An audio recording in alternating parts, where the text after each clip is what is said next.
සුදු පුතා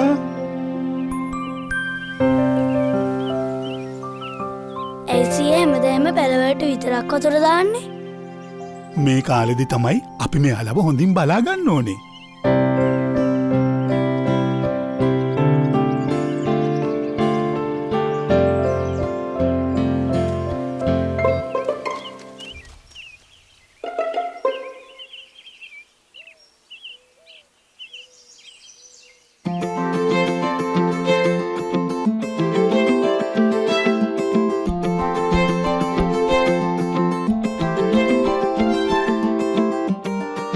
පුතා ඔය මොකද කරන්නේ?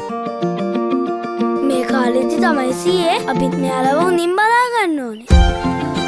පොඩි පරපුර ලොකු පරපුරට දක්වන ආදරය සහ ලොකු පරපුර පොඩි පරපුරට දක්වන ආදරය ඒ හැම පරපුරක්ම ජීවත් කරවයි. ලෝක ළමා හා වැඩිහිටි දිනය වෙනුවෙන් කමර්ෂල් බැංකුවෙන් මතක් කිරීමක්.